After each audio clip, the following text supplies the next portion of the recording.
নমস্কার বন্ধুরা, আপনারা দেখছেন এই মুহূর্তে আপনাদের নিজের চ্যানেল, প্রিয় চ্যানেল, বাংলা চ্যানেল 22 বর্ধমান। আমি অলোক রঞ্জন আপনাদের সামনে 9 নম্বর পার্ট নিয়ে হাজির হলাম। 9 নম্বর পার্ট মানে রীতিমতো প্র্যাকটিস ক্লাসের 9 নম্বর পার্ট। যারা এই মুহূর্তে লেডি কনস্টেবলের পরীক্ষা দিচ্ছেন বা পিএসসির অন্যান্য পরীক্ষা দেবেন, ফুড এসআই হোক বা ডাব্লিউবিপি, কেপি, কনস্টেবল বা এসআই যাই হোক না কেন, ডাব্লিউবিসিএস এর প্রিলিমিনারি পরীক্ষা দেবেন, তাদের প্রত্যেকের জন্য ভীষণভাবে গুরুত্বপূর্ণ আমার প্রত্যেকটা সেট। আপনারা ইতিমধ্যে জেনে গেছেন, প্রত্যেকটা দিন এখন আমি বলে যাচ্ছি যে পরীক্ষাগুলো হয়ে গেলেই আমি লাগাতার চ্যাপ্টার অনুযায়ী ক্লাস দেব, এবং যেই পরীক্ষা সামনে থাকবে না, একটা লম্বা টাইম পাবো, তখন আমি চ্যাপ্টার অনুযায়ী করাতে থাকবো। ঠিক আছে, সেই হিসেবে আজকে 9 নম্বর পার্ট। 9 নম্বর পার্টের প্রথম অঙ্ক, যেটা আমি 8 নম্বর পার্টে বলেছিলাম, টাকা পয়সা দিয়ে একটা অঙ্ক বলেছিলাম, যেটা জেনারেল অঙ্ক আদিকাল থেকে চলে আসছে, কিন্তু এই পার্টে একটা অঙ্ক দেবো বলেছিলাম, যে পার্টটাতে একটা নতুন অঙ্ক মার্কেটে এসেছে, সেটা লাস্ট 2 বছর হলো, এবং প্রথম বছর যখন এলো প্রায় সবাই মুরগি হয়ে গেল। ভুলটা কোথায় ছিল দেখুন, একটা বাক্সে 1 টাকা ও 50 পয়সা মিলিয়ে মোট 52টা মুদ্রা আছে। কি আছে? 1 টাকা আর 50 পয়সা মিলে 52টা মুদ্রা আছে, কয়েন আছে। তাদের মূল্যের অনুপাত, ভেরি ইম্পর্টেন্ট জায়গা, তাদের মূল্যের অনুপাত 3:5।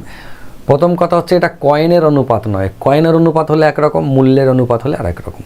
এইটা পরীক্ষায় এসেছে, প্রত্যেকে ভুল করেছে, প্রায় খুব কমজনই ছিল যে প্রথমবার পরীক্ষায় এটা সঠিক করতে পেরেছে, কারণ এটা মার্কেটেই ছিল না, এটা ভাবনা চিন্তার বাইরে ছিল সবার।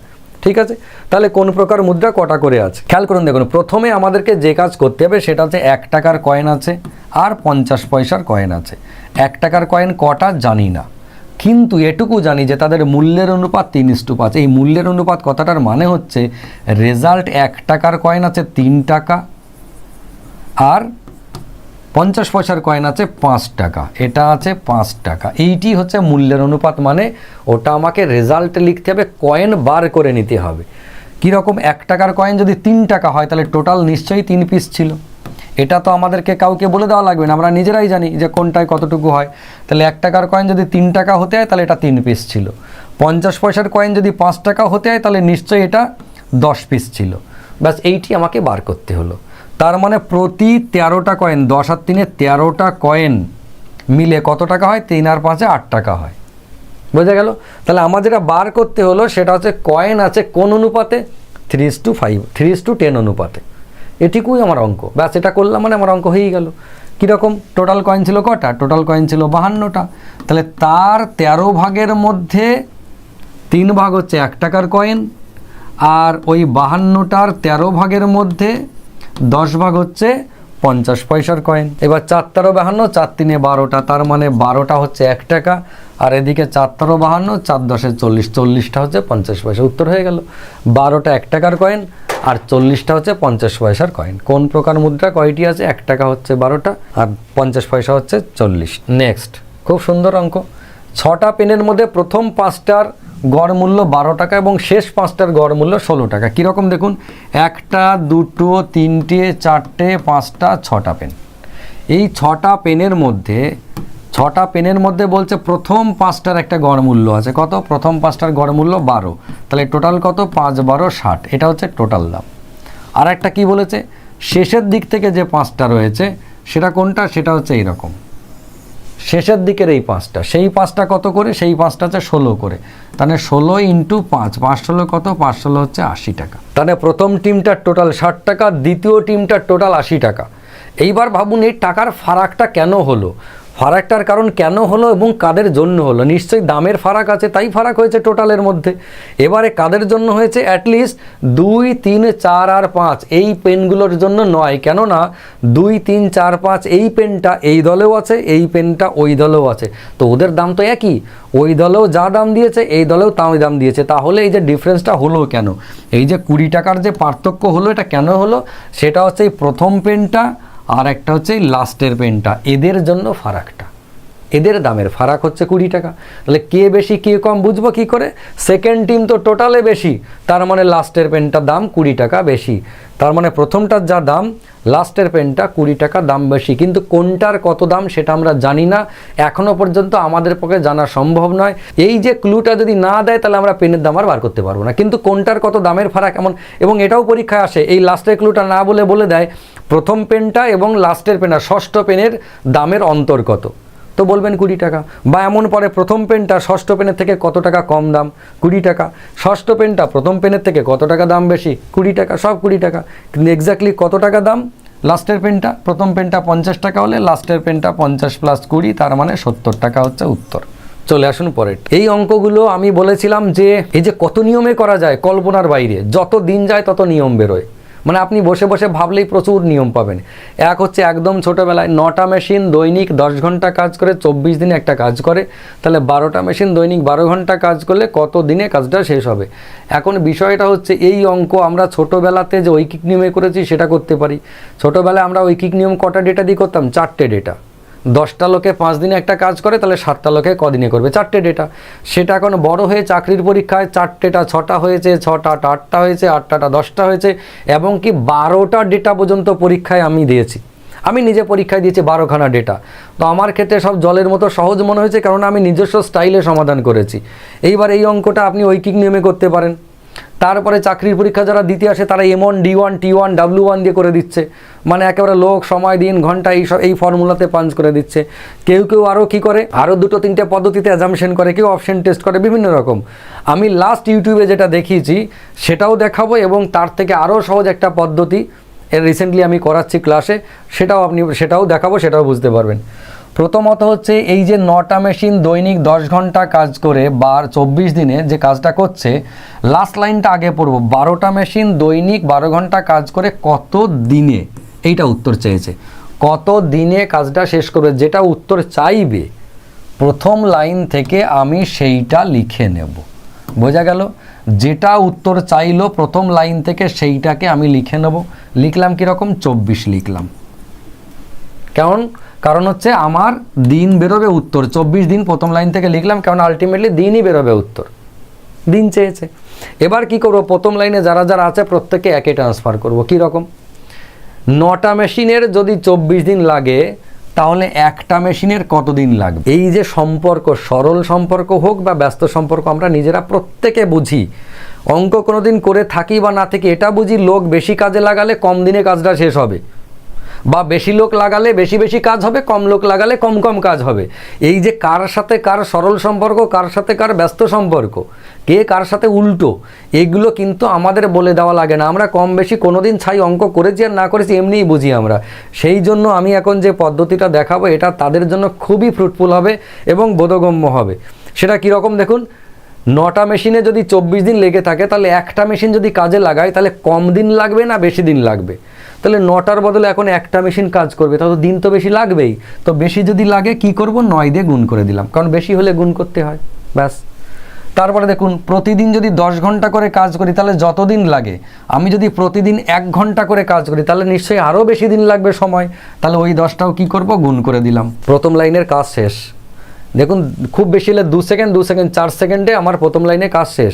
এবার আমি সেকেন্ড লাইনে আসছে কীরকম, এই যে 12টা মেশিন। তার আগে কি ভাববো, একটা মেশিনে যত দিন লাগতো, এখন যদি আমি 12টা মেশিন কাজে লাগাই তাহলে নিশ্চয়ই কম দিন লাগবে, তাই কি করব, 12 দিয়ে ভাগ হয়ে গেল। ফের এইটা ভাবুন, 10 ঘন্টা প্রতিদিন। তার আগে ভাবুন, প্রতিদিন 1 ঘন্টা করে কাজ করলে যত সময় লাগতো, এখন যদি প্রতিদিন আমি 12 ঘন্টা করে কাজ করি তাহলে নিশ্চয়ই আমার সময় এই দিন আরও কম লাগবে। তাহলে কি করব, 12 দিয়ে এটাও ভাগ করে দিলাম, ব্যাস আমার উত্তর শেষ। ঐকিক নিয়মে যদি করেন লাস্ট লাইন যেটা হয় সেটাই খেয়াল করে দেখুন। এটা যারা M1 D1 T1 W1 দিয়ে করবেন, লাস্ট লাইনে যেটা হবে কাটাকাটি করার সময় সেটাই দেখুন এইটা। কিন্তু আমি এটা এক লাইনে কী করলাম, অ্যাজাম্পশন দিয়ে, প্রত্যেকের ব্যক্তিগত অনুভূতি দিয়েই করলাম এটা। এবার কাটাকাটি করুন, 12 হলো, 2 হলো, 2 দিয়ে কাটলাম, 6 হলো, 3 দিয়ে কাটলাম, 2 হলো, 3 দিয়ে কাটলাম, 9 হলো, ফের 2 দিয়ে কাটলাম, 5 হলো, 5 3 15 দিন উত্তর, ব্যাস শেষ। 5 3 15 দিন উত্তর। এইবার এটা তো গেল আমি লাস্ট ইউটিউবে করেছি এই পদ্ধতি, কিন্তু আজকে যেটা করাবো সেটা আমি আরও লাস্ট করছি, সেটাও রিসেন্টলি আমি শুরু করেছি। কেননা ছেলেমেয়েরা এখন অনেক অ্যাডভান্স হয়ে গেছে, এখন যদি আমরা চাই যে তাদেরকে কিছু কনসেপ্ট দেবো, ডিপ কনসেপ্ট দেবো, তাহলে তারা নিজেরাই করতে পারছে। সেটা কীরকম খেয়াল করে দেখুন। প্রথমটা হচ্ছে মেশিন কটা, খুব মন দিয়ে দেখবেন এটা। প্রথমটা হচ্ছে মেশিন, তারপরেরটা হচ্ছে ঘন্টা মানে আওয়ার, তারপরেরটা কি দিন হলো। কোশ্চেন পেপারেই কিন্তু আমরা পরীক্ষার হলে কোশ্চেন পেপারেই ভেবে নিতাম, কিন্তু আপনাদের বোঝাচ্ছি বলে আলাদা লিখলাম। প্রথমে মেশিন হচ্ছে 9টা, তারপরে ঘন্টা কত, 10 ঘন্টা প্রতিদিন, কদিন লাগছিল, 24 দিন। এবার এটা ছিল ডেটা, জানতে যেটা চেয়েছে সেটা হচ্ছে 12টা মেশিন 12 ঘন্টা করে কাজ করবে প্রতিদিন। কি হলো, সেটা হচ্ছে 12টা মেশিন প্রতিদিন 12 ঘন্টা করে কাজ করলে কত দিনে কাজটা শেষ হবে, এটা আমার উত্তর চেয়েছে।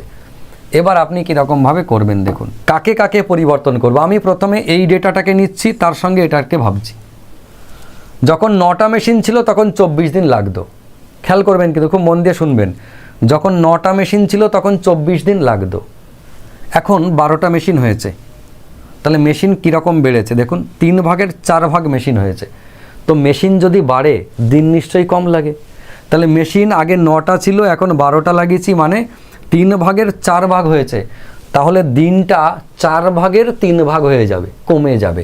তাহলে এর যদি 4 ভাগ করি, এক এক ভাগে কত, 6 করে 4 6 24, তার 3 ভাগ মানে 24টার বদলে 3 6 18 দিন লাগবে। যদি আমি ঘন্টার কথা ভুলেও যাই, যদি ডেটা এরকম হতো যে 9টা মেশিনের 24 দিন লাগে, তাহলে 12টা মেশিনের কদিন লাগবে, 18 দিন আমরা এমনিই করে ফেলতে পারি। ঠিক এইভাবে যে মেশিন যে অনুপাতে বাড়িয়েছি, দিন সেই অনুপাতে কমাবো, কেননা মেশিন বাড়ালে দিন কম লাগে। এটা সরল সম্পর্ক নয়, এটা ব্যস্ত সম্পর্ক, আমরা জানি। হলো, এবার এটা ভুলে যান, এবার এই জায়গায় আসুন। প্রতিদিন 10 ঘন্টা করে কাজ করলে 18 দিন লাগতো, এখন এটা ভুলে যাব, ঠিক আছে। 10 ঘন্টা করে কাজ করলে 18 দিন লাগতো, এখন 12 ঘন্টা করে কাজ করব, তাহলে নিশ্চয়ই দিন কমবে, কেননা ঘন্টা বাড়িয়েছি আমি পার ডেতে। তাহলে কী হিসেবে বাড়িয়েছি, 10 ভাগের 12 ভাগ করেছি, বা 5 ভাগের 6 ভাগ করেছি। দেখুন 5 ভাগের 6 ভাগ করেছি, তাহলে এটা 6 ভাগের 5 ভাগ হয়ে যাবে।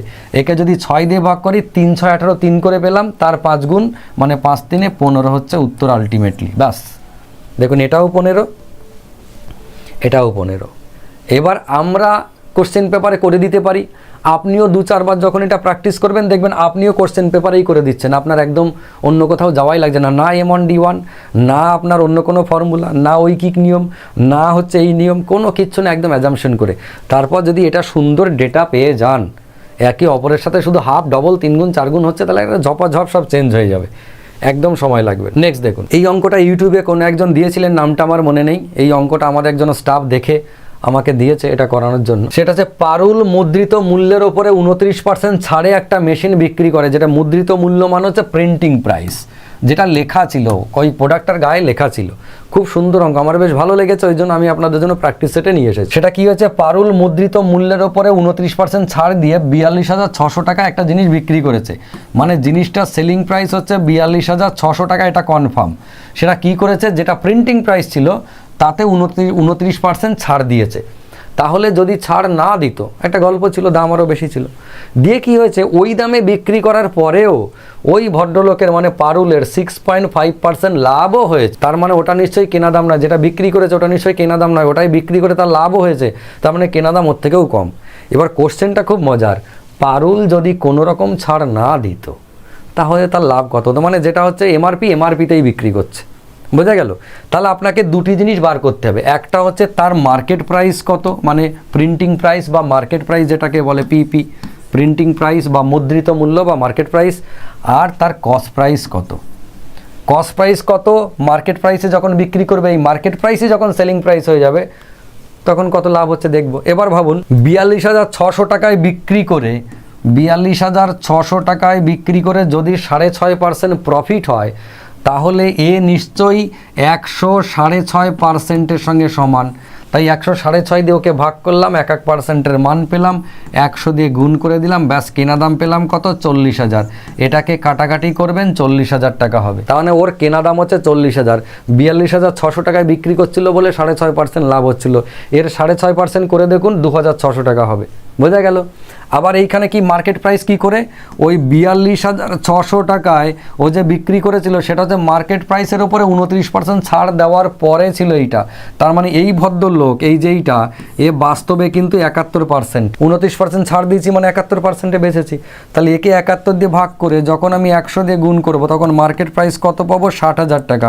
এটা কাটাকাটি করব, 60,000 টাকা উত্তর হবে। দুটোই সহজ সরল কাটাকাটি দেবে, কেননা এখানে বেশি ভোগাবে না। এবার আপনি তাকিয়ে দেখুন আপনার সামনে কি রইল, কেনা দাম ওই জিনিসটার 40,000 এবং মার্কেট প্রাইস যেটা বর্তমানে সেলিং প্রাইস সেইটা হচ্ছে 60,000। তাহলে লাভ কত, এখান থেকে প্রফিট কত, প্রফিট হচ্ছে 20,000। তাহলে প্রফিট হচ্ছে 20,000, কিন্তু সে পার্সেন্টেজে জানতে চাইছে কত পার্সেন্ট প্রফিট। 20,000 তো প্রফিট ছিল, 40,000-এ 20,000 প্রফিট মানে কত? 50% প্রফিট। হয়ে গেল, অঙ্ক শেষ। তার মানে এটা হচ্ছে 40,000-এ 20,000 50%। ঠিক আছে, নেক্সট। এই অঙ্কটা আমি আগের সেটে করিয়েছি, ভুলবশত এই সেটটাতে আমি দিয়ে দিয়েছি। এটার আমি উত্তর বলছি না, আপনারা নিজেরা হোম টাস্ক কমেন্ট করে জানাবেন। এটা হচ্ছে হোম টাস্ক, এবং এটা কমেন্টে জানাবেন। যারা যারা আমার ভিডিও দেখছেন এবং আগের ভিডিওটাও দেখেছেন, তারা এটা আমাকে কমেন্ট করে জানাবেন যে কত ঘন্টার উত্তর। নেক্সট, স্রোতের অনুকূলে, নদীর স্রোতের অনুকূলে একটা নৌকার বেগ ঘন্টায় 20 কিমি এবং স্রোতের প্রতিকূলে নৌকার বেগ 8 কিমি যদি হয়, তাহলে স্থির জলে নৌকার বেগ কত? বোট অ্যান্ড স্টিমের একদম সহজ সরল অঙ্ক। অনেকে কমেন্ট করেছেন স্যার বোট অ্যান্ড স্টিম দিন, একদম পারি না। আমি একদম সিম্পল দুটো কথা বলছি, ওই চ্যাপ্টারের সব থেকে সহজ অঙ্ক এইগুলো। কি বলা আছে? স্রোতের অনুকূলে বেগ হচ্ছে 20 কিমি, অনুকূল মানে হচ্ছে ডাউন স্ট্রিম, এটা হচ্ছে 20 কিমি। আর প্রতিকূলে কি বলেছে? প্রতিকূলে বেগ হচ্ছে 8 কিমি মানে আপ স্ট্রিম, এটা হচ্ছে 8 কিলোমিটার। এটা 20 কিলোমিটার পার আওয়ার, এটা হচ্ছে 8 কিলোমিটার পার আওয়ার। হলো? এইবার সহজ সরল ভাষায় আপনি বোট বার করতে গেলে কী করতে হয়? যখন অনুকূল প্রতিকূল দেওয়া থাকে তখন বোট মানে হচ্ছে upstream plus downstream by 2, আর স্রোত কত? Upstream minus downstream, বা ডাউনটা বড় হয়, downstream minus upstream by 2, এটা হচ্ছে স্রোত। এই সবে আমি যাচ্ছি না, আমি এর বাইরে থাকছি। শুধু আপনি এটুকু ভাবুন যে নর্মালি যে বোটের গতিবেগ হয়, বোটকে যখন, বোটের নিজের একটা গতিবেগ আছে, যখন স্রোত ওকে সাহায্য করে দিল তখন দুজন একসাথে যাচ্ছে, সেইটা হয় কি? বোটের সাথে যখন স্রোত সাহায্য পায় তখন সেটা ডাউন স্ট্রিম হয়ে যায়। বোঝা গেল? বোটের সাথে যখন স্রোত বোটকে সাহায্য করে তখন তাকে আমরা ডাউন স্ট্রিম বা অনুকূল বলে থাকি। আবার বোটকে যখন স্রোত বাধা দেয় তার মানে সেটাকে আমরা প্রতিকূল বলে থাকি। এবার দেখুন, বোট হচ্ছে মাঝখানটায়, এই বোটকে যখন স্রোত সাহায্য করে তখন হয়ে গেল ডাউন স্ট্রিম, যখন স্রোত বাধা দেয় তখন হয়ে গেল আপ স্ট্রিম। তার মানে বোট হচ্ছে এদের মাঝখানটায়। এটা হচ্ছে আপনার একদম কনসেপ্টটা হচ্ছে এইটা, যে বোট থাকে এই দুজনের মাঝখানে। সেই জন্য এই দুটোকে যোগ করে 2 দিয়ে ভাগ করলে আমরা কি পাই? বোট পাই, এভারেজ পাই। তাহলে এ তো বোট তো এভারেজ, তাহলে ডাউন স্ট্রিম আমাদের কি বলেছে? 20, আর এটা আপ স্ট্রিম হচ্ছে 8। তাহলে এদের দুজনের মাঝখানে কি আছে? 20 আর 8-এর মাঝখানে কে? ভেবে দেখুন, 20 আর 8-এর গ্যাপ কত? 12। তাহলে এই দুজনের যে গ্যাপ 12, ইন্টারেস্টিং বিষয় হচ্ছে ডাউন স্ট্রিম এবং আপ স্ট্রিমের যে গ্যাপ, সেটা হচ্ছে স্রোতের গতিবেগের ডবল। কেননা স্রোত একে সাহায্য করেছে আর একে স্রোত বাধা দিয়েছে। তাহলে সাহায্য 5 কিলোমিটার সাহায্য করলাম মানে ও 5 বেশি, আর একে 5 কিলোমিটার বাধা দিলাম, যা যেত আরও 5 বাধা দিয়ে দিলাম, মানে গ্যাপিং 10 হয়ে যাবে তখন দুজনার। ওই যে দিদির কাছ থেকে বা দাদার কাছ থেকে 2টো ভোট কেটে আসলে দাদা 2টো ভোট কম হয়ে যায়, সেই ভোটটা গিয়ে যদি দিদির কাছে জয়েন করে যায় তাহলে দাদার সাথে দিদির 4টে ভোটের ফারাক হয়ে যায়। ঠিক ওই একই কনসেপ্ট হচ্ছে এইখানটায়। তাহলে বোট কে? বোট হচ্ছে 20 আর এর মাঝে। খেয়াল করে দেখুন, এদের দুজনের গ্যাপিং হচ্ছে 12, এই 12-র হাফ 6, 6 হচ্ছে স্রোত, তার মানে স্রোত নিজে 6। তাহলে এই স্রোত সাহায্য করেছে 6 কিমি বোটকে, দিয়ে কত হয়েছে? এ হয়েছে 20। যদি 6 সাহায্য না করতো তাহলে ও কত ছিল? ও ছিল 14। তার মানে এই বোটটা হচ্ছে 14 কিলোমিটার। খেয়াল করুন, 14কে 6 সাহায্য পেয়ে 20 হয়ে গেছে, 14তে 6 বাধা পেয়ে আপ স্ট্রিম 8 কিলোমিটার হয়ে গেছে। দেখুন, আমি একটা ডেটা দিলাম, কত কিছু এখান থেকে আপনি বার করতে পারবেন। সব কিছু বার করে নেওয়া যায় ধীরে ধীরে, যা চাইবে তাই। ডেটা একটা, যদি আপনি খুব ভালোভাবে অনুভব করেন বোট অ্যান্ড স্ট্রিমকে, যখন আমি আপনাদেরকে চ্যাপ্টার করাবো তখন নৌকা আঁকবো, নৌকার মাঝি কখনো আপনি থাকবেন, কখনো আমি থাকবো, নৌকা চালাবো কখনো স্রোতের দিকে, কখনো স্রোতের উল্টো দিকে, সেসব তখন আমি বুঝিয়ে বুঝিয়ে যতটা পারা যায় আমি করাবো, যতটা ভিতরে থেকে করা যায়। মনে হবে যে নিজেই যেন বোটে বসে আছি, নিজেই বোট বাইছি, এমন অনুভব করে যদি আপনি অঙ্ক করতে পারেন, শিখতে পারেন, তাহলে অনেক দূর পর্যন্ত যাবেন এবং সারা জীবনে সেখান থেকে আর ভুল হওয়ার সম্ভাবনা থাকবে না। নেক্সট দেখুন, একটা নৌকা অনুকূলে 48 মিনিটে 20 কিমি যায়। অনুকূলে মানে ডাউন স্ট্রিম, তাহলে ডাউন স্ট্রিম 20 কিমি যায় কখন? 48 মিনিটে। তাহলে 1 মিনিটে কতটা বাই 48, 60 মিনিটে কতটা ইন্টু 60, দিয়ে কত হলো? এবার এইটা কি হচ্ছে? 48 মিনিটে 20 কিমি, তার মানে 48 মিনিট মানে আপনি যদি একে, তাহলে গতিবেগ কত? নিশ্চয়ই 48 মিনিটে কতটা যায় সেটা ওর গতিবেগ নয়, তাই না? তাহলে গতিবেগ বার করতে গেলে আমাকে 60 মিনিটে করতে হবে। তাহলে আমরা কিভাবে করবো? 48 দিয়ে ভাগ দিয়ে 60 দিয়ে গুণ করব? করতে তো সময় লাগে এগুলো। আপনি যখনই 48 পাবেন ভাববেন কি 1 ঘন্টার ক ভাগের ক ভাগ। দেখুন, 6 8 48, আমরা 6 10 60, 6 8 48, বা যদি আমরা এটা ভাবি 5 12 60, 4 12 48।